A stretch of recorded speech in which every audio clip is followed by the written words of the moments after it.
I'll be reading 3 pieces from a book, The Flood, and a couple of pages from a new book I started working on. This piece is called Karaoke.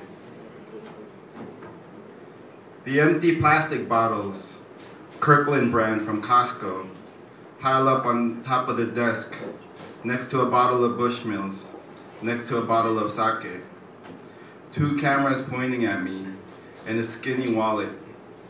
The dryer still smells like fish from the towels Mom used the other night, cutting up the fish Mr. Lee caught on a boat and brought over on Sunday.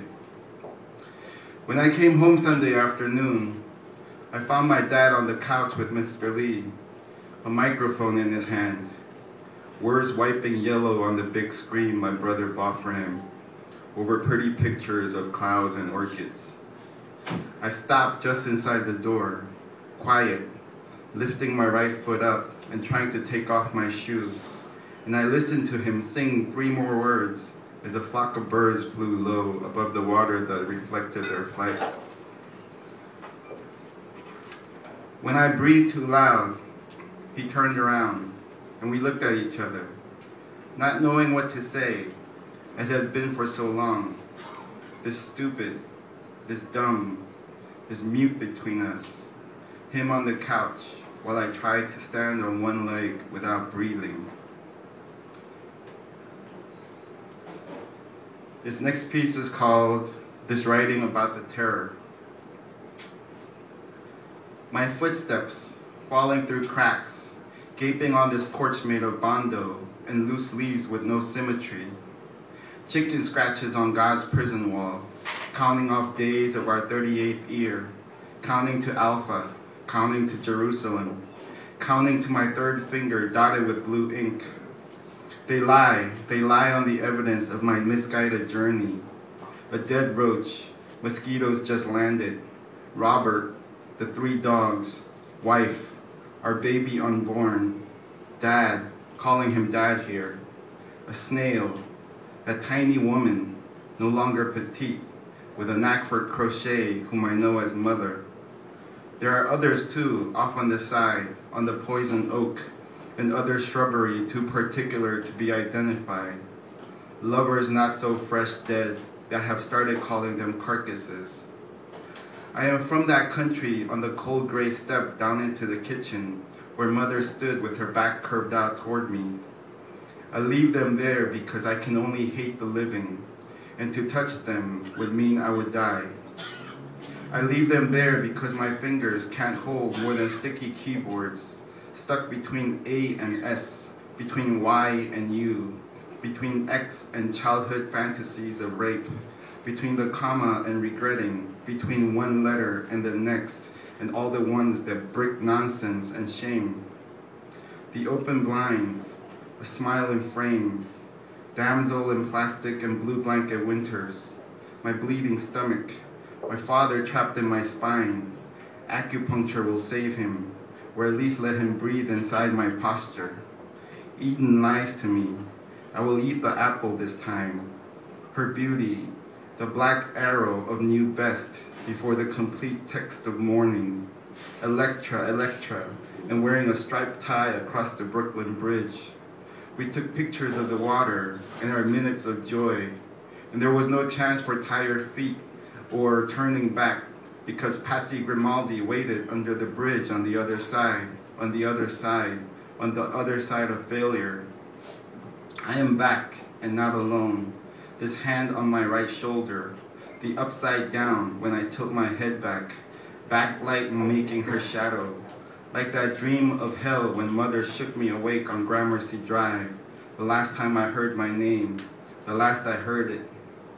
God is taking away my hearing as I shuffle these numb feet once more west on the sparkles of a West Hollywood boulevard, through a Tuesday night silence, past 2 boys with clean hair, past corpses of divinity and decent words uttered, past Schubert and Beatles in the back room of my baby's carcass, past yellow-teethed shaman riptides of Santa Monica and Virgin Mary, past this ocean I once skipped with one gleeful bounce, past my father's house frozen in the hands of my ghost, past God's words scribbled by grandma while she lay on her left side waiting to die, past my skin, past my name, past my sins, past Washington Square and the girl bleeding in the fountain, past New York and the lies of the poets, past that fenced place in downtown that is no longer a place, past the past black fences, past brown grass, past dug holes, past this moment of panic when I am terrified to know the next and the last. Still life. The travel goes beyond black fences and landmines of family secrets. The wings bought to take me over the clouds and the rubber plants long dead inside their skin and made of hope. I'm searching, you see, the rocks from my childhood, under dark brown staircases, the rocks shaped like friends in Ecuador who knew of summer heat. Those rocks I saw with the eyes carved out with old knives stained with mackerel and lime. Searching for memories that grown men can only think they remember. Oh, it was brief, sometime this morning, but there was pink in the sky by the yellow-green flags flapping on the roof of a new apartment complex. It was gone before I could understand, because the stories of my childhood, the ones I heard under silk blankets embellished by hand-stitched cranes, were not told in colors, but with a finger to the lips, my feet pulled out into the open, a few careful moments of silence and a smile. When will I cry again? Who has left me on the other side of the land of hurricanes? Another glass of wine, as if I can pour enough new blood into me to force out the death that flows through these veins. But this is still life, this desk of brown wood, sanded and varnished in June, while the dog bled from its ears, the drop of water on the wood losing itself, taking on the color of its surface. It will soon lose everything to the world to conquer it. This last piece, it's a new piece I'm working on, and this section is called "And Now Eternity." I have been alternating between lying on the floor a few feet from Judy's slippers and going through 2 bottles of cheap wine, a bitter glass at a time. My back is covered in dog hair and the brown skin of peanuts peeled with trembling fingers. Yesterday, a friend told me to not drink anymore because it makes it worse. But she doesn't understand that I am just trying to breathe and then breathe again after that. And this is what is helping me now. The wine and the Jack Daniels given to me by a student, and porn on the screen as I write. And cleaning, how I've been wiping the counters and washing the dishes and vacuuming the same spots each and every day. Walking the dog through downtown each morning, the exact route, crossing the streets on the same intersections, saying hello to the same people scampering to work or smoking at the corner, using the same trash can in front of the library to throw away her shit, then running around the corner of Flower and 6th for exactly 30 steps. How I am taking off my shoes, the right foot first, as the dog stares at me, tied to the door handle, waiting for her feet to be wiped. I'm just trying to breathe. It has now been 8 consecutive nights that Judy's had to wake me up so I could stop screaming in my sleep. This is a promise she made me 7 years ago. My first night spent at her apartment in Brooklyn. The windowsill of her tiny room still coated with the ash from the Twin Towers across the water. How I told her I am afraid to sleep, that I slept on an average of 3 hours for the past 4 years, that I am terrified of the dark moments of my life.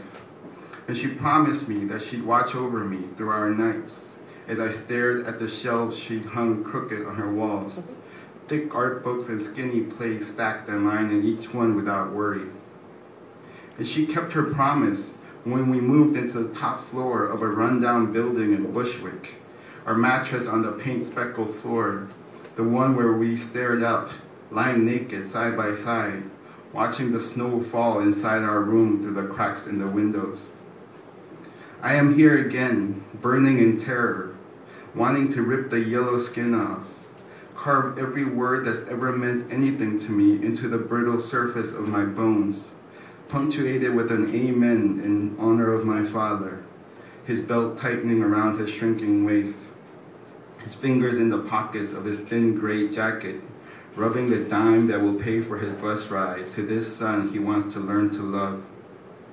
Did I tell you about the time I went back to Korea? It was in the summer of '89. How they thought I was Japanese because I was wearing shorts and had a goatee.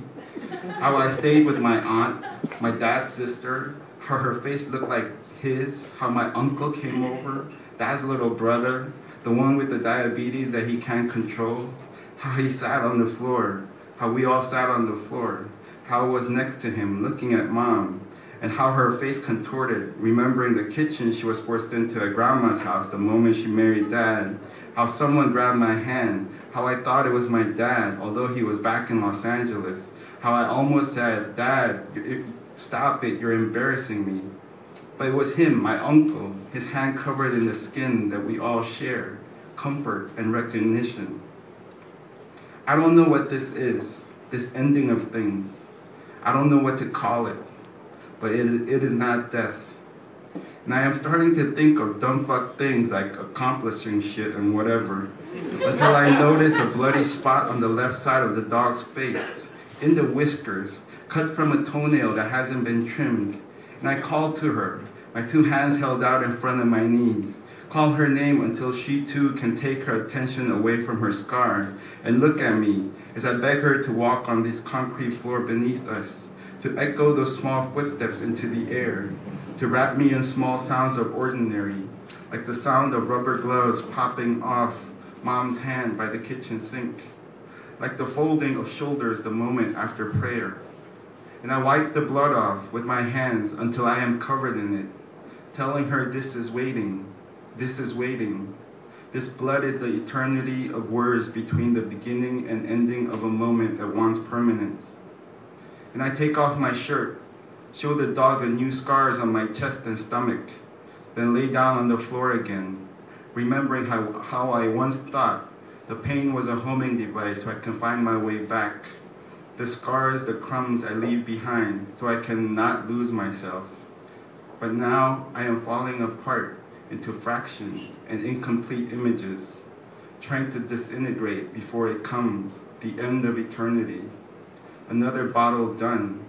New secrets I will hold from my wife as she continues to save me in the darkness, trying to find all the details of my life on the pavement and crumbling walls around me. Father's $5 shoes, Robert's plastic tooth stained purple, waiting and waiting for someone to tell me it's okay now to let go, to uncurl my fingers. Thank you.